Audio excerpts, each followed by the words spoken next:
Y mientras avanza la pandemia, en los Estados Unidos está produciendo un escenario tremendo, en Europa también preocupante, pero también se acercan las vacunas, lo cual es un hálito de esperanza. La ciencia sigue a pesar de todo esto y sigue con avances realmente notables. Uno de ellos se realizó por un grupo de investigadores argentinos que viven particularmente en la Argentina y también con colaboración con investigadores argentinos que viven en los Estados Unidos. Se trata de una herramienta informática que puede identificar el Parkinson a partir de una historia narrada y grabada por el paciente de apenas unos 45 segundos. Para saber un poco más sobre este avance rutilante, vamos a hablar con uno de los autores y director del proyecto, el doctor Adolfo García.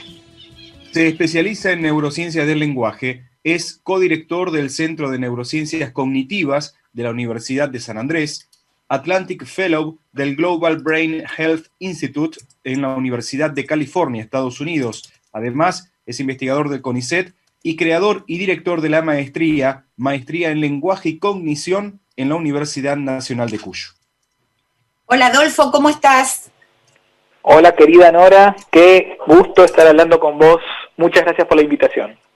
Pero, por favor, el gusto es todo nuestro. ¿Vos estás hablando desde Mar del Plata o estás acá en Buenos Aires? Mar del Plata, en este momento, las pandemias y las cuarentenas así lo han dispuesto. Ah, bueno, muy bien. Pero a pesar de las pandemias y las cuarentenas, muy, muy activo como siempre y además dando a luz estos avances que son realmente notables. Adolfo, nos quedamos de una pieza al enterarnos de lo que habían logrado desarrollar. ¿Nos contás un poquito de qué se trata este trabajo? Por supuesto, sí. Compartimos ese entusiasmo que manifestás, Nora, porque cuando uno piensa en enfermedades cerebrales, en enfermedades neurodegenerativas en particular, ¿no? Los indicios, las pistas que tenemos para identificar a pacientes que presenten tal o cual enfermedad, ¿no? Uno piensa típicamente en evaluaciones neuropsicológicas o en registros de neuroimágenes, ¿no? Que permitan ver la estructura del cerebro, si hay alguna parte atrofiada o si la conectividad en ciertas regiones cerebrales se ve alterada, ¿no? Y en los centros de referencia a nivel mundial, estudios con biomarcadores que pueden estar basados en plasma, en otras muestras biológicas que en muchas partes del mundo no están disponibles. Y sucede que estos procedimientos típicos, ¿no? Para poder diagnosticar y evaluar monitorear a los pacientes, evaluar la respuesta al tratamiento, tienen bastantes desventajas. Son la forma estándar y lo mejor que tenemos hoy por hoy en el mundo, pero por un lado pueden ser muy costosos y en algunos casos privativamente costosos. Algunas de estas herramientas típicas, además, pueden ser muy estresantes, incómodas para el paciente. Muchas de ellas también, ciertas pruebas neuropsicológicas clásicas, dependen de puntajes, ¿no? La evaluación, la asignación de un puntaje está hecho por personas y esos puntajes pueden variar mucho según qué tan experto es el evaluador que está suministrando esa evaluación o incluso en qué momento del día lo enganchás a ese evaluador, ¿no? Entonces, fíjate que estas y otras limitaciones generan situaciones de inequidad, porque no todos los pacientes van a tener acceso a los fondos, a los recursos, o a los profesionales que están en mejores condiciones de llevar adelante esto. La pregunta sería, ¿no estaría bueno poder generar alguna vía, algún recurso, algún desarrollo que permita identificar la patología cerebral que tiene una persona y evaluar la severidad de sus síntomas, rodeando estas limitaciones que van desde lo financiero hasta lo procedural, y nosotros encontramos una forma de acercarnos a ese problema mediante el análisis del lenguaje espontáneo, ¿no? Qué bárbaro, pero además, además de que, digamos, deja de lado todos esos obstáculos que vos venís mencionando, Adolfo, lo notable de este desarrollo que ustedes lograron es que es enormemente sencillo, ¿no? Es muy sencillo y efectivamente es una de las virtudes. ¿En qué consiste la investigación? Mira, nosotros lo que hacemos es muy sencillo, convocamos a pacientes y a personas sanas. Y todo lo que hacemos es decirles si nos pueden contar cómo es un día cotidiano de su vida. Esa es toda la tarea, eso es todo lo que tienen que hacer. Esto es un protocolo, una forma una aproximación a la investigación muy, muy ecológica. ¿Qué significa esto? Que se acerca mucho a tareas que uno hace en su vida cotidiana, ¿no? No es el caso que alguien realice 1 hora y media de pruebas cognitivas en su vida cotidiana, por ejemplo, ¿no? Que es lo que se suele hacer. Pero esto, contar qué es lo que hiciste en un día, es algo absolutamente natural. Por lo tanto, no pone al paciente en una situación de extrañeza, de incomodidad, no es algo que lo estrese, no es algo que dependa de su nivel educativo, por ejemplo, ¿no? Mientras que algunas pruebas típicas de cognitivas sí lo hacen, ¿no? O sea, esto no presupone que el paciente siquiera esté alfabetizado, porque solo te tiene que contar, tiene que hablar y contarte lo que ha hecho lo que hace en su vida cotidiana. Grabamos esos monólogos que producen los pacientes y los controles, y una vez que los grabamos, se transcriben. Entonces tenemos transcripciones de estas historias de los pacientes y transcripciones de estas historias de las personas sanas. Y ahí es donde entramos en el cruce con la inteligencia artificial. ¿Qué hacemos? Empleamos algunos algoritmos que nos permiten extraer información de esos textos, ¿sí? En este estudio en particular que estamos comentando, nos focalizamos en un aspecto que es la morfología. ¿Qué es esto? La estructura interna de las palabras. ¿Viste, Nora? Tal vez esto nos lleve a cosas con las que nos enfrentamos en la primaria, ¿no? Cuando uno decía si una palabra es singular o plural, ¿no? Si una palabra está en masculino o en femenino, si es un pronombre o un sustantivo, y si es un verbo, si está en pretérito, en presente o en futuro, ¿no? Bueno, todo eso es información, son puntitos de información. Entonces lo que hacemos es, con herramientas de inteligencia artificial, yo le diría así, le decimos a una computadora, mira computadora, acá te presento un conjunto de textos producidos por personas con Parkinson y acá un conjunto de textos producidos por personas que no tienen enfermedad, ¿sí? Te pido, computadora, que aprendas, que detectes y aprendas los patrones morfológicos, estos patrones lingüísticos que mejor discriminan, ¿no? Que más diferencian cómo te cuenta una historia un paciente de cómo te la cuenta una persona sana. Y una vez que aprende eso, la computadora, le decimos, ok, ahora que aprendiste esto, mira, te doy un texto nuevo. Y no te digo si ese texto fue producido por un paciente o por un participante, ¿sí? Y te digo, con lo que aprendiste, ¿vos podés decirme si este texto fue producido por una persona que tiene Parkinson o no? Y esa pregunta la hemos logrado responder con más del 80% de precisión. Dicho de otro modo, hemos logrado entrenar a un sistema automatizado para que solamente viendo un texto muy breve de 45 segundos, como vos decías, Nora, te pueda decir con más del 80% de precisión si fue producido por una persona que tiene Parkinson o no. Eso es realmente que a uno lo deja boquiabierto, que con algo tan sencillo como una grabación de 45 segundos, que además se puede enviar desde cualquier parte del mundo, ¿no es cierto?, a través de las redes digitales, se pueda, digamos, someterlo a este algoritmo y que con un 80% de precisión se pueda determinar si esa persona tiene Parkinson o no. ¿Eso funciona una vez que el cuadro ya está muy avanzado solamente o permite identificar a personas que tienen Parkinson en estadios tempranos? Fantástica pregunta, Nora. Hago un breve comentario sobre lo primero que decías.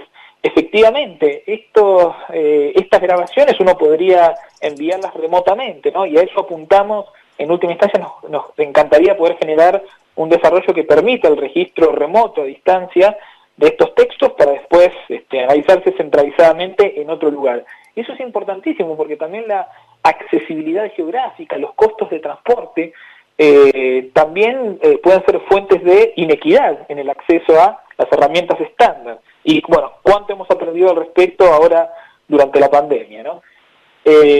Pero más allá de ese punto, esta herramienta también tiene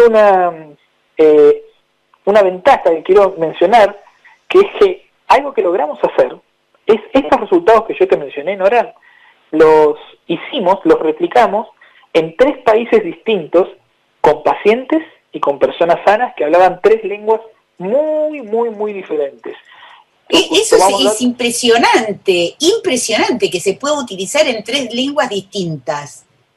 La verdad que es fantástico, es uno de los principales aportes de este trabajo. En general, el estudio de los déficits del lenguaje en la ciencia, en la neuropsicología, en las neurociencias cognitivas, en la neurología comportamental, y en general el estudio del lenguaje en la ciencia experimental, ha estado muy circunscripto a ciertas lenguas. Se estima hoy por hoy, Nora, que hay más de 7.100 lenguas vivas en el mundo, ¿sí? Y de esas, la ciencia, sobre todo el estudio de los déficits del lenguaje, se ha ocupado de un puñado, con suerte un centenar de lenguas. Y de ese centenar, la vasta mayoría de la investigación se focaliza sobre el inglés, ¿sí? ¿Y qué pasa? Cuando uno detecta una alteración por cierto problema cerebral en el lenguaje, en cierta lengua, uno no puede asumir alegremente que ese déficit va a ser también sensible y relevante en cualquier otra lengua, porque las lenguas son muy distintas y la forma en que las alteraciones cerebrales pueden conllevar alteraciones lingüísticas varía muchísimo de una lengua a otra. Nosotros trabajamos acá con 3 lenguas muy, muy distintas. Trabajamos con hablantes de español en Colombia, hablantes de alemán, una lengua germánica en Alemania, y hablantes de checo en República Checa. Y este resultado, esa tasa de clasificación que alcanzamos fue muy pareja, muy similar, a pesar de las enormes diferencias estructurales de las lenguas, ¿no? Y como decías en tu pregunta, Nora, los pacientes con los que trabajamos estaban en etapas tempranas de la enfermedad. Y ese es un punto importante, porque estas enfermedades hoy por hoy no tienen cura, ¿sí? O sea, la enfermedad de Parkinson, la enfermedad de Alzheimer, son enfermedades que no son incurables hoy por hoy. Y lo mejor que tenemos es la detección precoz, para poder mejorar la ventana de oportunidad en la cual se puede llevar a cabo un plan de intervención. Así que, efectivamente, esto aborda parte de la pregunta que me hacías. Claro, y es importantísimo porque, bueno, como vos decís, cuando ya está avanzado el cuadro, es poco lo que se puede hacer para mejorar la calidad de vida del paciente. En cambio, si uno lo puede tomar en los estadios tempranos, hay más oportunidad. Ahora, ¿qué es lo que encuentra este sistema informático? Por ejemplo, que se usa más algún tipo de palabras que otras, que hay, porque al ser 3 idiomas tan distintos, no se me ocurre cómo el sistema informático se da cuenta. Y es algo, por otro lado, que los médicos no alcanzan a advertir, supongo. Se trata de déficit, ni siquiera podemos decir déficit, son alteraciones en este caso, ¿no? Son como desvíos de la norma de ciertos patrones lingüísticos que caracterizan cómo hablan las personas sanas, digamos, ¿no? Y, a ver, el tipo de información lingüística que resulta ser sensible, que permite discriminar entre los pacientes y las personas sanas en cada lengua, ¿no? ¿Verdad? Es distinta. Lo que tiene en común es que en todos los casos se trata del análisis de información morfológica, como yo te decía, ¿no? Lo que es común a las 3 lenguas es que el análisis de cómo se estructuran internamente las palabras nos arroja información que permite esta tasa de discriminación de más del 80%. Ahora, en cierta lengua eso puede estar dado por un mayor uso de pronombres, por ejemplo. En cierta lengua puede estar dado por un uso más diverso de otras construcciones, como conjunciones, por ejemplo, ¿sí? Pero ¿qué es lo lindo de estos abordajes? Estos abordajes de aprendizaje automatizado, inteligencia artificial, lo que permiten es detectar patrones que no están centrados en un tipo de palabras, o en un tipo de construcción, o en los plurales, o en los singulares, sino que detectan patrones que están desparramados, diseminados a lo largo de todo el discurso que produce la persona. Entonces, es como una forma distinta de la típica que hemos tenido siempre, que es como estudiar este tipo de palabras o este otro tipo de palabras, sino que lo lindo de estos abordajes es que te permiten encontrar patrones de alteración que no están circunscritos a un tipo de palabras, sino que están desparramados, ¿no?, a lo largo de los múltiples tipos de construcciones y palabras de un texto. Eso complejiza un poquitito que yo pueda responder de un modo muy directo la pregunta, pero es una virtud. Nos hacemos una idea, digamos, de bueno, que justamente son cosas que se pueden hacer ahora porque existen estas herramientas de aprendizaje automático e inteligencia artificial que a lo mejor hace una década todavía no estaban puestas a punto. Esto, si por ejemplo alguien que está escuchando dice, bueno, yo quisiera acceder a este test, ¿ya está disponible o todavía requiere algún paso de desarrollo?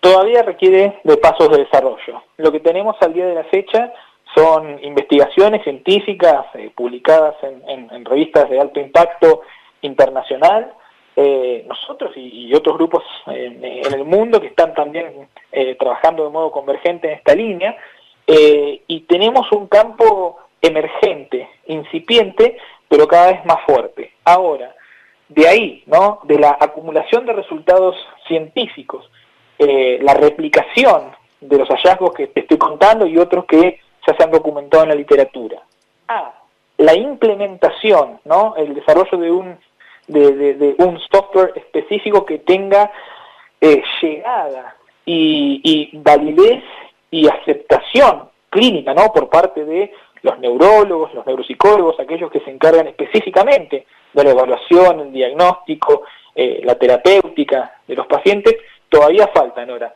Y está bien que todavía falte, porque tampoco queremos hacer una apología apresurada del valor clínico de estos desarrollos hasta que tengamos suficiente evidencia, pero en esa dirección vamos. Y si me permitís un poquitito de futurología indulgente, yo creo que de acá a algunos años vamos a tener avances concretos en esa dirección.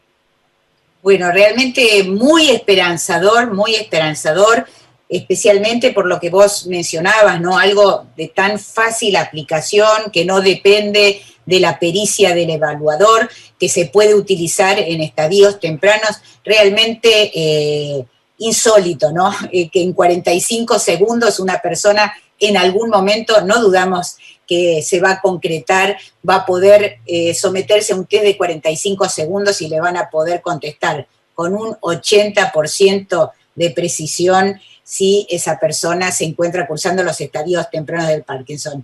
Felicitaciones, Adolfo, realmente un trabajo notable, muy sólido, como vos decís, lo probaron en 3 países distintos, con 3 lenguas distintas, así que estos son los avances que realmente pueden hacer que se avance rápidamente si no hay terapéutica, por lo menos en el diagnóstico precoz, que puede hacer mucho para mejorar la calidad de vida de todos nosotros. Te hago una última pregunta, Adolfo, que no tiene nada que ver con el test. Vos sos neurolingüista, te ocupás estrictamente de esa área del estudio del cerebro. ¿Hay algo en el cerebro de ciertas personas que les otorga una mayor facilidad para el lenguaje, para el dominio del lenguaje, digamos, que los predispone, por ejemplo, a la literatura, a la poesía, o es enteramente cultural? Hermosa pregunta, Nora, y como todas las preguntas sobre, digamos, la dotación genética, lo que tenemos de fábrica, ¿no?, y el impacto del ambiente, nuestra socialización, la cultura, vas a encontrar gente que tiene posiciones muy radicales digamos, como innatistas, ¿no? Por un lado, que hablan de una predisposición genética, sobre la cual uno no tiene mucho que hacer, y gente que es eminentemente culturalista, digamos, ¿no? Que le vuelca todo el peso a la interacción con el entorno, a las experiencias y demás. Yo creo que siempre es un poquito de las dos cosas. Y el tema de la aptitud, de las predisposiciones, son interesantes. Lo primero que hay que decir es que existen alteraciones lingüísticas congénitas.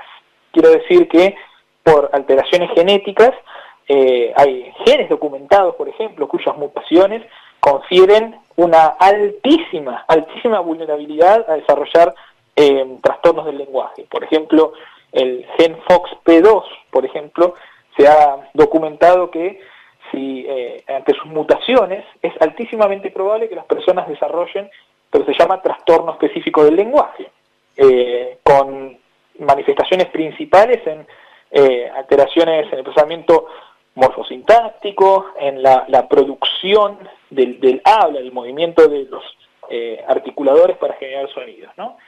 Pero fuera de eso, es interesante ver cómo sí distintas experiencias a las que nos exponemos pueden hacer que potenciemos habilidades lingüísticas. Te voy a comentar muy brevemente un par de cosas. Nosotros recientemente publicamos un trabajo en el que evaluamos a personas que son habladores inversos. ¿Qué es esto? Gente que aprendió, que se fue practicando por gusto, por hobby, la habilidad de hablar al revés. Por ejemplo, en vez de decir hola Nora Bar, dirían algo así como Rab Aaron Alo, ¿no? O sea, te dan vuelta todo. Y estudiamos el cerebro de esta gente y encontramos que tienen una configuración muy particular, tanto estructural como funcional, en distintas vías, las llamadas vías dorsal y ventral, que son fundamentales para el procesamiento del lenguaje.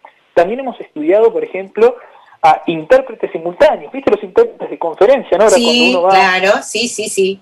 Viste que esa es una tarea lingüística tremenda. Vos estás escuchando lo que dice un orador en una lengua y lo traducís oralmente a la otra lengua, pero mientras vos estás traduciendo eso, el tipo sigue hablando, ¿no? Entonces tenés que mantener en tu memoria de trabajo lo que está diciendo una persona en una lengua mientras vos estás diciendo lo anterior en la otra.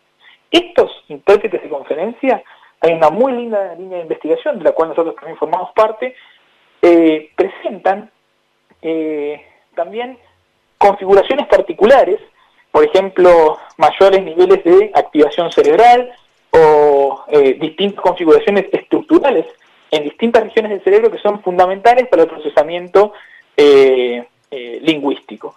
Entonces, yo diría que ni huevo ni la gallina, hay tanto componentes biológicos e innatos como experiencias situadas, sociales y determinadas culturalmente, que en su conjunto determinan las habilidades, las destrezas y los usos del lenguaje que lleva a cabo cada persona. Bueno, el cerebro no deja de sorprendernos y de maravillarnos. Adolfo, te agradecemos muchísimo estos minutos y por supuesto seguimos siempre en contacto para seguir de cerca tus investigaciones, la de tu grupo y de la de toda la gente de allí del Centro de Neurociencias Cognitivas de la Universidad de San Andrés. Te mando un gran abrazo y todo lo mejor. Mil gracias, Nora, realmente es un placer y la labor que haces vos es fundamental para la que hacemos nosotros, así que mil gracias y siempre a tu disposición. Un enorme abrazo hasta Mar del Plata. Estuvimos hablando con Adolfo García, neurolingüista, yo diría uno de los neurolingüistas más destacados en el país y también aquí en Latinoamérica. Es codirector del Centro de Neurociencias Cognitivas de la Universidad de San Andrés, Atlantic Fellow del Global Brain Health Institute en la Universidad de California, Estados Unidos, investigador del CONICET y creador y director de la maestría en lenguaje y cognición